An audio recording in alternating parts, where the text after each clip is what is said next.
every week we are assessing where's risk, where, how could we offset that risk? How can we then still achieve our targets? It's all about communication and having a plan B, constantly, okay, there's risk. Let's get plan B in place. And what would be the impact on potentially margin or revenue or a specific customer? It goes in every direction.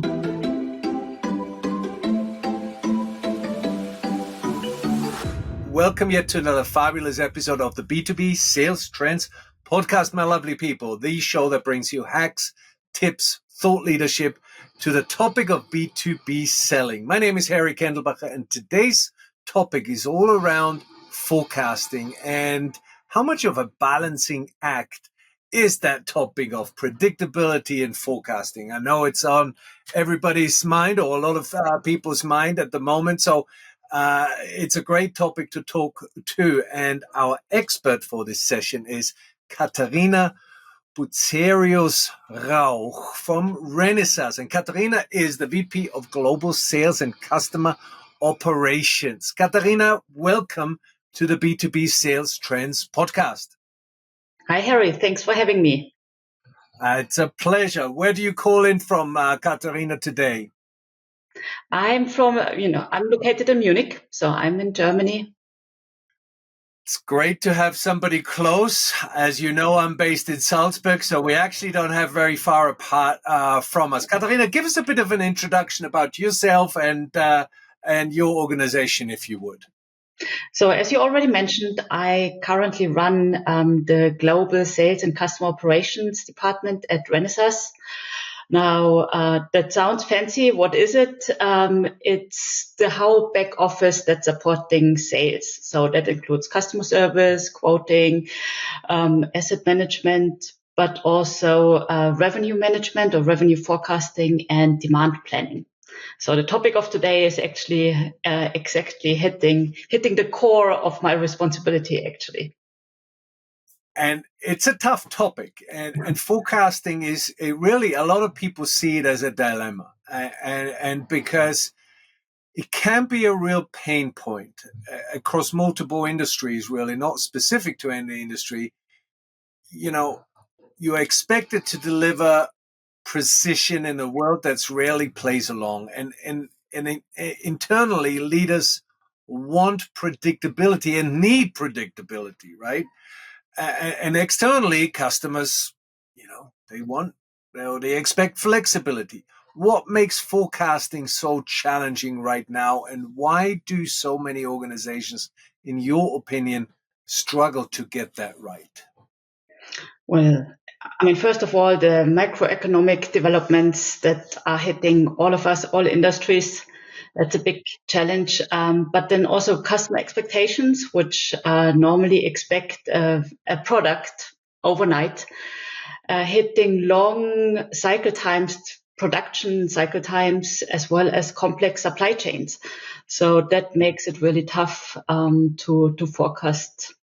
Not only now, it always made it was a challenge, but nowadays there's also the pressure on financial results and inventory, whether it's on the customer side or the supplier side, is a challenge and is being challenged by shareholders. Yeah. And it's a question of how you balance this, right? How you balance the accuracy with sort of flexibility and agility. And between the two is really a lot of tension, right? As you've mentioned, a lot of pressure. How do you strike sort of the right balance between being precise and staying flexible? First of all, I need to mention that my department is part of the sales organization, so we work very closely with the sales teams. Why is that? Because sales is the closest to customers, so they should have the best idea on what the customer really needs. Now, taking that input and then looking at high-level expectations from a company, what are we trying to achieve and how can we achieve it, whether it's through supply chains or production, buffer stock. Balancing all of that results in a hopefully more or less accurate forecast. However, whatever we would consider as accurate, it's a question by its own. Right. And you mentioned that point, expectations. I would imagine that that's pretty tricky to set those kind of expectations, without burning bridges in a way, without salespeople are focused on creating relationship, especially early on in the sales process. So setting these expectations is a challenge. If you go too far in either direction, trust can take a hit and it goes in a different direction. So how, in your experience, how do you manage that, that shifting demand, if you wish, without damaging relationships too much? So, like in every aspect of business, communication and transparency is probably the most important. So, being close to the customer, trying to understand what they currently care about, what their risks and opportunities are, Right. And building that into a forecast.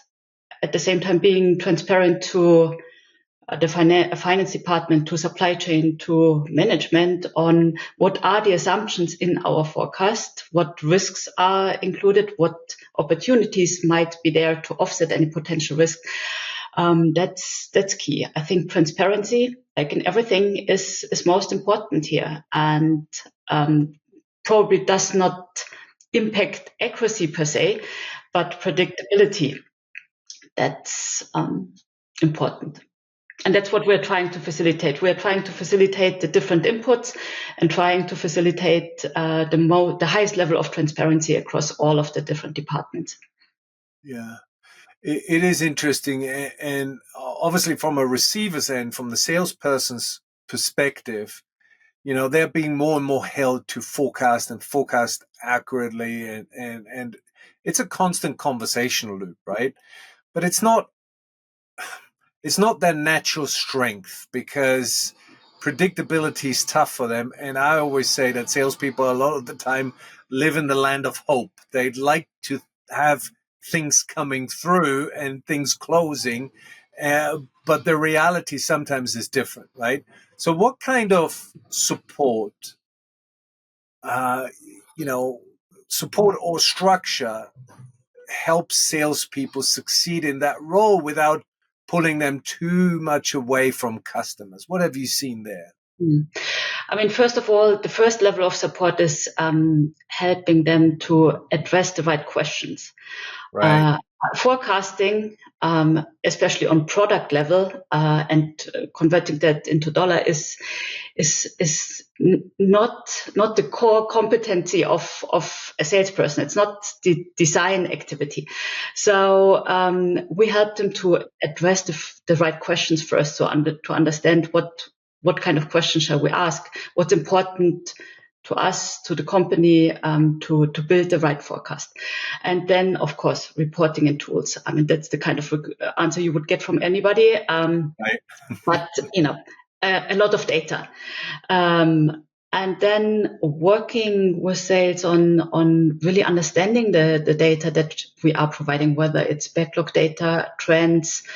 We can build all kind of buckets. It's there are high runner devices, there are low running devices, there are more customized devices, there are commodities. So how can we differentiate to really work with sales on what's making a difference, and what's what kind of inputs are converting into the highest risk or the highest opportunity at the end of the day.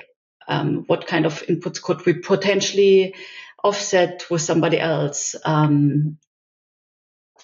What kind of assumptions are in the forecast that sales is giving us? And again, we need to understand that we're not only forecasting, we're not only expecting forecasts on, a certain amount in the quarter. We are forecasting down to device level, and we're collecting those kind of inputs from sales. Sales needs to know what kind of supply chain the customer is using, it's et cetera, et cetera. So it is quite complex, and the expectations are unfortunately growing. It's a challenge, but I mean, departments like mine are there to support and help to provide at least the data that can hopefully support the decisions and the inputs. It's interesting. You mentioned data, you mentioned understanding the data, and these days data is everywhere, right? Sometimes people struggle a little bit to interpret the data in the right way, and insights are rare with data, and actions probably even rarer, or even more rare, should I say. What helps you to translate data into really meaningful decisions that actually move the needle there for your customer, for a customer and yourself, really? So as I said, first of all, trends, understanding the trends, then reviewing what kind of trends we see in our data versus what on a macro level we would potentially expect. We're comparing the different inputs from the same customers in the same segment. Do we see similar trends here, similar inputs? And experience. I mean, looking backwards, a lot comes from experience, whether it's in the functions that are supporting the forecast or sales experience with customers, experience with product lines. So balancing all of those different inputs and converting that into a forecast at the end of the day is what we're trying to support. Now, again, it's one thing to take the sales forecast, what sales thinks that they can achieve. Then we need to balance that against what our supply chain department can produce and support as well. And all of that then driving a financial forecast. Yeah. And you mentioned obviously it impacts different areas within the organization, and so forecasting isn't just something that one function or one division does. It's really impacts a lot of different areas. What's been most effective in getting teams like sales, product, operations aligned behind that sort of that common view of the future, and to get that cross-functional collaboration right? Do you have any insights on that? Again, communication.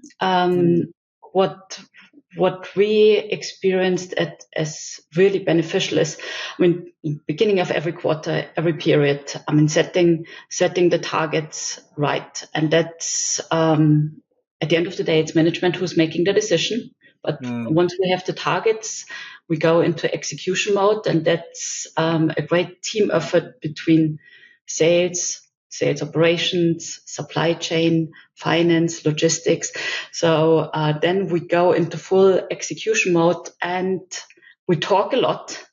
We do have a lot of meetings and align. And again, every week we are assessing where's risk, how could we offset that risk? How can we then still achieve our targets? It's all about communication and having a plan B, constantly, okay, there's risk. Let's get plan B in place. And what would be the impact on potentially margin or revenue or a specific customer? I mean, it goes in every direction. We could have inputs that a customer is having an unforeseen upside or is facing a line down situation. So how can we switch production without impacting another customer and still achieving then the revenue targets as well? It's a lot of inputs, and again, what we experience is really communication, and a lot of transparency, and go immediately into recovery mode if something doesn't go according to plan. Right. Very interesting insight. Katharina, my last question on every podcast is always the same, and I'm sure you have 3 excellent qualities that our listeners can take away from your insights here. Share with us what, in your opinion, are the top 3 qualities of elite salespeople. You've seen a lot of salespeople. You've seen good ones. I'm sure you've seen not so good ones. What, in your opinion, are the top 3 qualities that elite salespeople nowadays need to possess?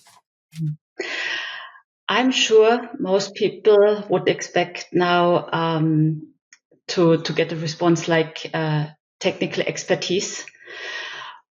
But I do believe that actually relationship building and building trust is probably even more important. Because again, you can get far more insight into what the customer needs. And at the end of the day, every customer in every industry is looking for somebody to solve their problems and probably acknowledging their problems even before they know that they have a problem. So it's industry knowledge, technical expertise, but then relationship building is probably the most important one, in my opinion. And with that, building strong relationships internally and externally, salespeople can also get a lot of support internally and solve the remaining gaps. Yes, commercial understanding nowadays is important too. Otherwise, you can't forecast, and you need to convert your designs into revenue at some point. But you can also get a lot of help internally to achieve that. Absolutely, absolutely. Sounds like, in your opinion, the technical expertise is one thing, and that's important. But of course, as you mentioned, the relationship building, the building trust, is really, really key. What, in your opinion, do people need to build good relationships? What do people need to build trust? What's your take on that? Well, to build trust, they need to deliver on promises and commitments. That's the first thing. Now, that's not always possible. We all know that every company is sometimes missing commitments. So I'm coming back to the transparency and the communication. The moment, I think what nobody wants to, things go wrong in every company. So what nobody likes is the surprise. So, if something goes wrong, be transparent, share it upfront, that this is happening, and work together on a recovery plan. So I think having the confidence, sharing with customers that something might go wrong is really important for salespeople today. Right. It certainly builds that trust, and I like your take on deliver on promises. I think that's a great insight. It's a great insight. So, my lovely people, you've heard it here from Katharina: relationship building, building trust, delivering on promise, having a certain confidence around you, as well as technical expertise and some commercial understanding is what salespeople nowadays need. A little bit more than top three, but we'll take it for this episode. Katharina, thank you. I know our listeners very, very much appreciate your insights and your thought leadership. We appreciate you taking the time. Thank you. Thanks again for having me. Absolutely. My lovely people, 2 calls to action for you today. Go to the B2B Sales Trends.com site, subscribe and share this or other episodes with people who you think this would be of interest to, as well as go to the YouTube channel B2B Sales Trends podcast, where you can also see the visual of those podcasts, as well as go to globalperformancegroup.com and check out our win rates calculator and compare your current win rates, how this ranks in your industry average. Until the next episode, my lovely people, look after yourself, your loved ones, and of course, your B2B customers. All the best. Bye-bye.